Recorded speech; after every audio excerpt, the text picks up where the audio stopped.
Hello dear students, welcome to another lecture of Mechanics of Solids. ഇതിൽ നമ്മൾ stresses on inclined പ്ലെയിനിലെ third case ആയിട്ടുള്ള normal സ്ട്രെസ്സും shear സ്ട്രെസ്സും വരുന്ന കേസിലുള്ള പ്രോബ്ലംസ് ആണ് കവർ ചെയ്യുന്നത്. ക്വസ്റ്റ്യൻ എന്താണ്?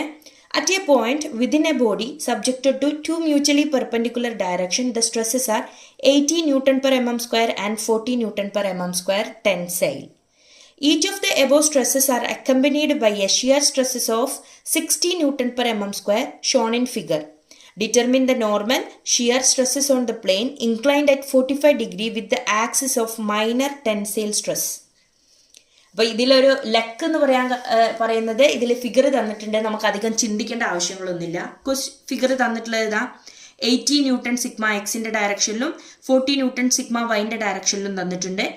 പിന്നെ ഷിയർ സ്ട്രെസ്സും കൂടി തന്നിട്ടുണ്ട്. ഷിയർ സ്ട്രെസ്സിൻ്റെ ക്യൂ എന്ന് പറയുന്ന ഡയറക്ഷൻ നമ്മൾ പഠിച്ച അതേ ഡയറക്ഷനിലാണ് ക്യൂ തന്നിട്ടുള്ളത്. Q equal to 60. അതായത് ഈ ഹൊറിസോണ്ടലിൽ ഇത് ക്ലോക്ക് വൈസ് തന്നെ ഉണ്ടാക്കുന്നത്, വെർട്ടിക്കലിൽ ഇത് ആൻറ്റി ക്ലോക്ക് വൈസ് ഡയറക്ഷനിലുള്ള മൊമെൻ്റ് ഉണ്ടാക്കുന്നത്. അതായത് ആരോ മാർക്ക് നോക്കിയാൽ മതി. അപ്പോൾ ഇതിൽ കൂടുതലൊന്നും ചിന്തിക്കാനില്ല. പിന്നെ ഇതിൽ ചെറിയൊരു കൺഫ്യൂഷൻ വരാനുള്ള കേസ് എന്ന് പറയുന്നത് എന്താ?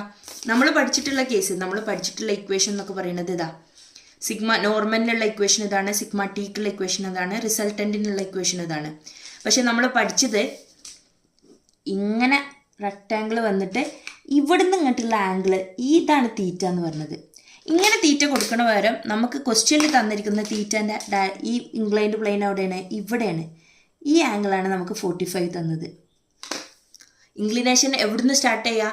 ഏത് ഇൻക്ലൈൻ പ്ലെയിനിലും നമുക്ക് കാൽക്കുലേറ്റ് ചെയ്യാമെന്ന് നമ്മൾ തിയറി പറഞ്ഞപ്പോൾ പഠിച്ചിട്ടുണ്ട്. അപ്പോൾ എവിടെ ഇൻക്ലിനേഷൻ പ്ലെയിൻ വന്നാലും ക്വസ്റ്റ്യൻ മിസ്റ്റേക്ക് ആണെന്നൊന്നും നമുക്ക് പറയാൻ പറ്റില്ല. അപ്പോൾ എന്ത് ചെയ്യുക? എപ്പോഴും നമ്മൾ ആംഗിൾ കണ്ടുപിടിക്കുക.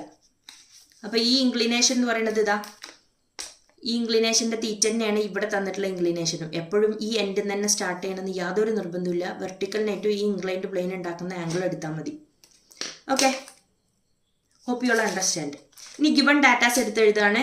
That is sigma x is equal to 80 Newton per mm square, sigma y is equal to 40 Newton per mm square. 80ൻ്റെയും 40ൻ്റെയും ഒക്കെ ഡയറക്ഷൻ എന്ന് പറയുന്നത് ഇതാ, നമ്മൾ ഈ ഇക്വേഷൻ പഠിച്ചപ്പോൾ ഉണ്ടായിരുന്ന സിഗ്മ എക്സിൻ്റെ tensile direction, sigma y tensile direction, ഇതിൻ്റെ ഡയറക്ഷനൊക്കെ സെയിം ആണ്. അപ്പോൾ നമ്മളതൊക്കെ പോസിറ്റീവായിട്ട് തന്നെ എടുത്തു. പിന്നുള്ളത് ക്യൂവിൻ്റെ value 60 Newton per mm square, അതും നമ്മൾ പഠിച്ച അതേ ഡയറക്ഷനിലാണ്. Then again theta which is equal to 45 degree ക്വസ്റ്റ്യനിൽ ഗിവൺ ആണ്. നമ്മളോട് കണ്ടുപിടിക്കാൻ പറഞ്ഞത് എന്താണ്? നോർമൽ ആൻഡ് ഷിയർ സ്ട്രെസ്സസ് ആണ്. നോർമൽ സ്ട്രെസ്സിൻ്റെ ഇക്വേഷൻ എന്താ? ഈച്ച് ആൻഡ് എവറി ടൈം നമ്മൾ ഏത് പ്രോബ്ലം ചെയ്യുകയാണെന്നുണ്ടെങ്കിലും, ഇപ്പം നിങ്ങൾ വെറുതെ വീട്ടിൽ നിന്ന് എഴുതി പഠിക്കുകയാണെന്നുണ്ടെങ്കിലും ഈ സിഗ്മ നോർമൽ സ്ട്രെസ്സിൻ്റെയും ടാൻജൻഷ്യൽ സ്ട്രെസ്സിൻ്റെ ഇക്വേഷൻ എഴുതിയിട്ട് തന്നെ പ്രോബ്ലം ചെയ്യണം. ഓക്കെ, ഫൈനൽ ആൻസർ കിട്ടുന്നത് വരെ നിങ്ങൾ ആൻസർ കണ്ടുപിടിക്കുകയും വേണം. പ്രോബ്ലംസ് ചെയ്ത് പഠിക്കാത്തതുകൊണ്ടാണ് നിങ്ങൾക്ക് പകുതിയിൽ നിൽക്കുന്നതും മറന്നു പോകുന്നതും ഓർമ്മയില്ലാണ്ടായി കൺഫ്യൂഷൻ ആവുന്നതൊക്കെ. അങ്ങനെ എഴുതി പഠിച്ചവർക്ക് ആർക്കും അങ്ങനെ കൺഫ്യൂഷൻ വരില്ല. ഫുള്ള് എഴുതി പഠിക്കണം. ഫൈനൽ ആൻസർ കിട്ടുന്നത് വരെ കാൽക്കുലേറ്ററിൽ ടൈപ്പ് ചെയ്ത് ഫൈനൽ ആൻസർ കിട്ടുന്നത് വരെ നിങ്ങൾ ചെയ്ത് പഠിക്കണം. ജസ്റ്റ് ഇക്വേഷനിൽ സബ്സ്റ്റിറ്റ്യൂട്ട് ചെയ്യാമെന്ന് മനസ്സിലാക്കി പോയാൽ പോരാട്ടോ. ഇത് സബ്സ്റ്റിറ്റ്യൂട്ട് ചെയ്യുമ്പോൾ sigma X 80, then cos square 45 plus sigma y 40 into sin square 45 plus q എന്ന് പറയുന്നത് 60 into sin 2 theta 2 into 40. ഇത് നമ്മൾ കാൽക്കുലേറ്ററിൽ ചെയ്യുമ്പോൾ sigma n is equal to 120 Newton per mm square എന്ന് വരും. ദെൻ നെക്സ്റ്റ് സിഗ്മ ടീൻ്റെ ഇക്വേഷൻ ആണ്. ടാൻജൻഷ്യലിൻ്റെ ഇക്വേഷൻ ഇതാ, sigma x minus sigma y divided by 2 into sin 2 theta minus q cos 2 theta. Sigma x എന്ന് പറയുന്നത് 80 ആണ്. 80 minus 40 divided by 2 into sine 2 theta, sine 2 into 45, ഇവിടെ 45 ആണ് കേട്ടോ. മൈനസ് ക്യൂ എന്ന് പറയുന്നത് 60 ഇൻറ്റു കോസ് ഇൻറ്റു 2 തീറ്റ 2 ഇൻറ്റു 45. ഇത് നമ്മൾ കാൽക്കുലേറ്ററിൽ ചെയ്യുമ്പോൾ 20 Newton per mm square എന്ന് കിട്ടും. ഡയറക്റ്റ് സബ്സ്റ്റിറ്റ്യൂഷൻ ആണ്, ഒന്നും ചിന്തിക്കാനില്ല. Okay, hope you all understand. ഡൗട്ടൊന്നും ഇല്ലല്ലോ.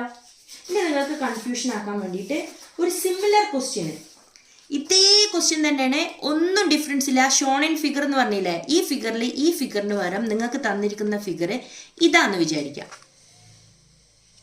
ഈ ഫിഗറാണ് തന്നിട്ടുള്ളത് വിചാരിക്കുക. ഇതിലെന്താ ഡിഫറൻസ് ഉള്ളത് നോക്കുക. 80 ന്യൂട്ടൺ കറക്റ്റാണ്, 80 ന്യൂട്ടൺ തന്നെയാണ്. 40 ന്യൂട്ടൺ ഇവർ പറഞ്ഞ പോലെ തന്നെ ടെൻസൈലാണ്, 40 ന്യൂട്ടൺ ആണ്. ആംഗിൾ 45 ആണ്.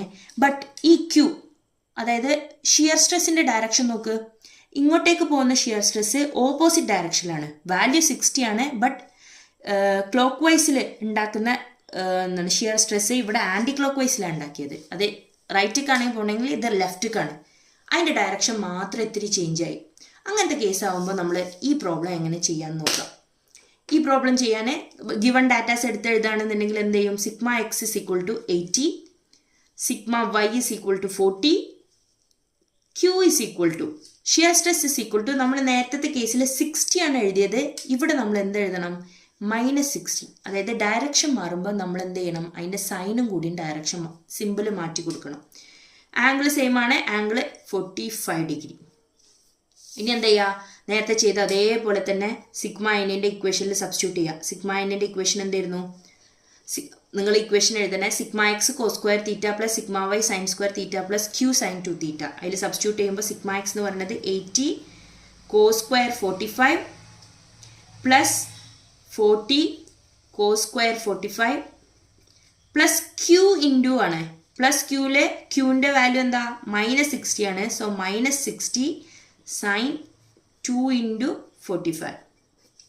ഇത് നമ്മൾ കാൽക്കുലേറ്ററിൽ ചെയ്യുമ്പോൾ നമ്മൾ ആൻസർ വിൽ ബി 0 എന്നായിരിക്കും കിട്ടുക. അടുത്ത എന്താ? സിഗ്മ ടീൻ്റെ ഇക്വേഷനിൽ സബ്സ്റ്റിറ്റ്യൂട്ട് ചെയ്യണം. സിഗ്മ ടീൻ്റെ ഇക്വേഷൻ എന്താ? Sigma x minus sigma y by 2 into sine 2 theta minus q cos 2 theta. ആ ഇക്വേഷനിൽ സബ്സ്റ്റിറ്റ്യൂട്ട് ചെയ്യുമ്പോൾ നമുക്ക് എന്ത് വരും? 80 minus 40 by 2 into sine 2 theta, that is sine 2 into 45 minus q ആണ്. അപ്പോൾ ഇവിടെ എന്താ? മൈനസ് ക്യൂവിൻ്റെ ഓൾറെഡി ഇവിടെ ഒരു മൈനസ് ഉണ്ട്. And also there is again a -60. ക്യൂവിൻ്റെ വാല്യൂ 60 ആണ്. ഓക്കെ, ഓൾറെഡി ഇക്വേഷനിൽ ഒരു മൈനസ് ഉണ്ട്. ആ ഇക്വേഷൻ്റെ മൈനസ് ആണിത്. ദെൻ ക്യൂ സബ്സ്റ്റിറ്റ്യൂട്ട് ചെയ്തു -60. Then cos 2 into 45. മൈനസും മൈനസും കൂടി കമ്പൈൻ ചെയ്തിട്ട് എന്താവും? പ്ലസ് ആവും. So the answer will be is equal to 20 Nm/mm² എന്ന് കിട്ടും. കണ്ടോ? ഡയറക്ഷൻ മാറുന്നില്ല. നമ്മൾ പഠിച്ച ഇക്വേഷൻസിൽ പഠിച്ച ഫിഗറിനേക്കാളും ഡയറക്ഷൻ വേറെ ആണെന്നുണ്ടെങ്കിൽ അവിടെയൊക്കെ നമുക്കൊരു നെഗറ്റീവ് വരും. അടുത്ത പ്രോബ്ലത്തിൽ നിങ്ങൾക്ക് അത് കുറച്ചും കൂടി കൂടുതൽ മനസ്സിലാവും. സിഗ്മ എക്സും സിഗ്മ വൈൻ്റെയും ഒക്കെ ഡയറക്ഷനെ ഡിപ്പെൻഡ് ചെയ്യുന്നുണ്ട്, സിഗ്മ എന്നും സിഗ്മ ടിയും.